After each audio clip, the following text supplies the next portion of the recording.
कैसे हैं students JavaScript के लास्ट लेक्चर में हमने देखा था कि फंक्शन विद पैरामीटर्स कैसे काम करते हैं और आज के जावास्क्रिप्ट के लेक्चर में हम देखने वाले हैं फंक्शन विद रिटर्न वैल्यू। ये क्या चीज़ होती है और ये क्यों हमने यूज़ करनी होती है। स्टूडेंट्स VS कोड मैंने ओपन कर लिया है और यहाँ पे एक स्क्रिप्ट टैग लिख लिया जावास्क्रिप्ट लिखने के लिए।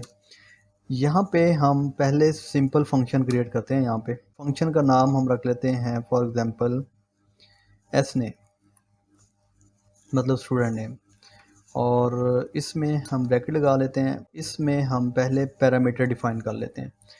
स्टूडेंट्स, अगर आपको नहीं मालूम कि पैरामीटर्स क्या होते हैं तो ऊपर मैं आई बटन में पैरामीटर वाले लेक्चर का लिंक दे दूंगा, आप पहले उसको जाकर समझ लें कि फंक्शन विद पैरामीटर बेसिकली होते क्या हैं और उनको यूज़ क्यों करना होता है, तो आपको ये अच्छे से लेक्चर भी समझ आ जाएगा।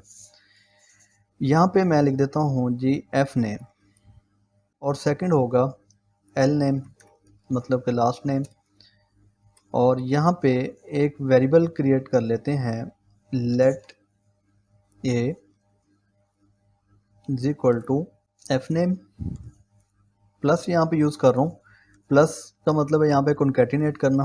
लास्ट नेम आएगा यहाँ पे और यहाँ पे आएगा कॉलन, और इनके दरमियान में स्पेस देने के लिए यहाँ पे कोटेशन का यूज़ करूँगा और इसमें मैं स्पेस क्रिएट कर दूँगा और यहाँ पे भी आपका प्लस यूज़ होगा। अब प्लस का काम यह है कि इस वर्ड को या इस पैरामीटर को इसके साथ मिलाना। ये प्लस यहाँ पे कॉन्कैटिनेट का काम कर रहा है। अब इसके बाद स्टूडेंट्स हमने यहाँ पे लिखना है रिटर्न। अब रिटर्न किसको करना है? हमने ए को करना है। जो ए हमने यहाँ पे यूज़ किया है इसी ए को रिटर्न कर दिया। यहाँ पे अब हम फंक्शन को कॉल करवा लेते हैं। हमारे फंक्शन का नाम है एस नेम। आउटपुट देखते हैं ज़रा इसका। यहाँ पे हमें कोई भी आउटपुट नज़र नहीं आया। उसकी रीज़न क्या है? हमने यहाँ पे फंक्शन बनाया एस नेम नाम का, उसमें पैरामीटर डिफाइन कर दिए, और अगर हम यहाँ पे पैरामीटर्स के अंदर वैल्यूज़ भी ऐड कर देते हैं, जैसे कि मैं यहाँ पे लिख देता हूँ गेट कॉमा लगा के यहाँ पे हम लिखेंगे नॉलेज। आउटपुट देखते हैं अभी आउटपुट मिला है कि नहीं हमें कुछ। तो आपके सामने अभी भी आउटपुट नहीं आ रहा। इसकी रीज़न क्या है स्टूडेंट्स? यहाँ पे हम सिंपल फंक्शन को कॉल करवा रहे हैं, तो कॉल करवाने से अब जब आप वैल्यू रिटर्न कर रहे होते हैं तो सिंपल कॉल करवाने से आपको वैल्यूज़ आउटपुट में नज़र नहीं आती।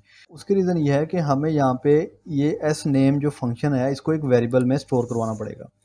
जैसे कि मैं एक वेरिएबल क्रिएट कर लेता हूँ जिसका नाम मैं आंसर रख देता हूँ।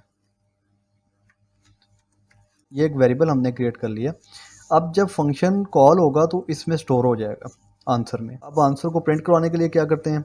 आपको मालूम है कि डॉक्यूमेंट डॉट राइट में हम लिखेंगे आंसर। अब इसका आउटपुट देखते हैं हमें आउटपुट मिल रहा है कि नहीं। तो स्टूडेंट्स, आपके सामने ये आउटपुट आ रहा है, तो इसको हम कहते हैं फंक्शन विद रिटर्न वैल्यू। अब मैं आपको समझा देता हूँ ये काम कैसे कर रहा है। सबसे पहला काम, हमने फंक्शन क्रिएट किया इस नाम का, इसमें पैरामीटर 2 डिफाइन किए और लेट ए एक वेरिएबल बनाया एफ नेम प्लस यहाँ पे कॉन्कैटिनेट कर रहा है एल नेम लास्ट नेम, और ये दोनों वैल्यू इसमें स्टोर हो चुकी हैं ये। अब इस वैल्यू को हमने कर दिया रिटर्न। रिटर्न का मतलब ही ये होता है कि आप अभी फौरी तौर पे यहाँ पे यूज़ नहीं करेंगे कॉल करवा के, आप कहीं आगे जाके यूज़ करना चाहते हैं, तो इसको हम कहते हैं रिटर्न वैल्यू।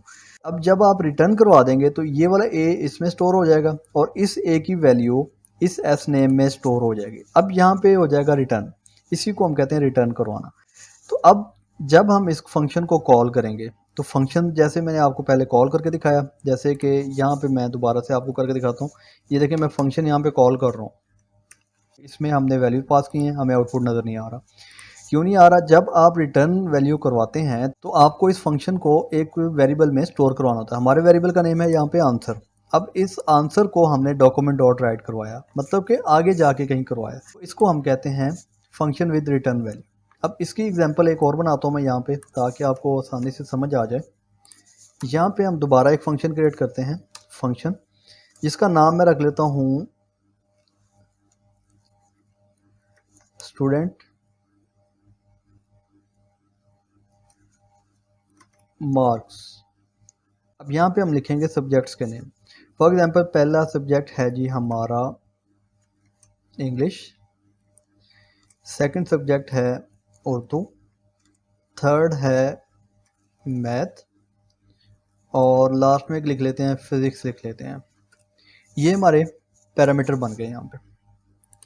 अब इसके बाद यहाँ पे आके हम एक वेरिएबल क्रिएट करेंगे लेट इसका नाम सब्जेक्ट रख लेते हैं हम, इक्वल टू, अब यहाँ पे हम अगेन लिखेंगे English plus Urdu plus math plus physics. इसके बाद इस वैल्यू को हम करवा देंगे रिटर्न। रिटर्न किसको करवाना है हमने इस सब्जेक्ट को रिटर्न करवाना है, सब्जेक्ट्स।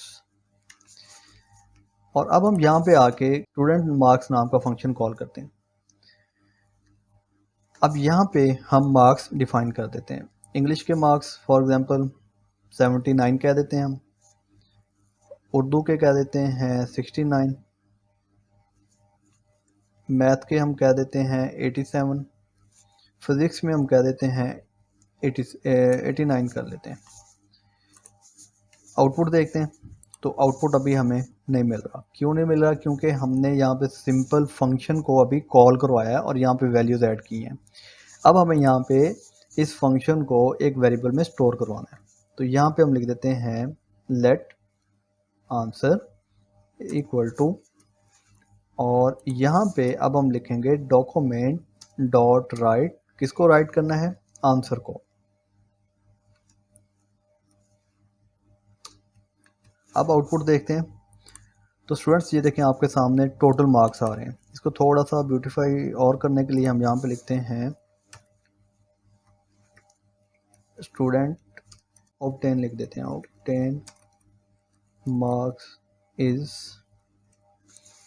तो यहाँ पे आएगा प्लस कॉन्कैटिनेट करवाने के लिए। तो ये आपके सामने आ रहा है जी, student obtain marks is 3 to 4। अगर यहाँ पे हम मार्क्स चेंज कर देते हैं, फॉर एग्जांपल 98 कर देते हैं, तो यहाँ पे मार्क्स भी चेंज हो जाएंगे। ये फंक्शन रिटर्न भी उसी तरह काम कर रहा है जैसे कि मैंने ऊपर वाले एग्जांपल में आपको बताया। यहाँ पे हमने स्टूडेंट्स मार्क्स नाम का एक फंक्शन क्रिएट किया, यहाँ पे पैरामीटर डिफाइन किए हैं, और यहाँ पे सब्जेक्ट्स नाम का एक वेरिएबल क्रिएट किया, इक्वल टू करके ये सब्जेक्ट्स ऐड कर दिए क्योंकि हमने प्लस करवाना था, और इसी सब्जेक्ट्स को हमने कर दिया रिटर्न। अब रिटर्न में जो भी वैल्यू होगी वो स्टूडेंट मार्क्स नाम के फंक्शन में चले गए। तो इसको हमने यहाँ पे एक वेरिएबल के अंदर स्टोर करवाया आंसर के अंदर, और इक्वल टू कर दिया। यहाँ पे हमने जो वैल्यूज़ थी या मार्क्स थे उनको हमने ऐड कर दिया, और डॉक्यूमेंट डॉट राइट में इस आंसर को प्रिंट करवा लिया यहाँ पे। तो इस तरह से फंक्शन विद पैरामीटर्स काम करते हैं। स्टूडेंट्स होपफुली आपको अच्छे से समझ आ गया होगा कि फंक्शन विद रिटर्न वैल्यू हमने क्यों यूज़ करनी होती हैं और किस तरह से बनाया जाता है। अगर आपका कोई इस बारे में डाउट हो तो आप मुझे कमेंट सेक्शन में पूछ सकते हैं, मैं आपको आपके कमेंट का आंसर कर दूंगा। और अभी तक अगर आपने गेट नॉलेज चैनल को सब्सक्राइब नहीं किया तो गेट नॉलेज चैनल को सब्सक्राइब भी कर लें, ताकि आपको आने वाली हर इन्फॉर्मेटिव वीडियो टाइमली आप तक पहुंच सके। इजाज़त दीजिए, अल्लाह हाफिज़।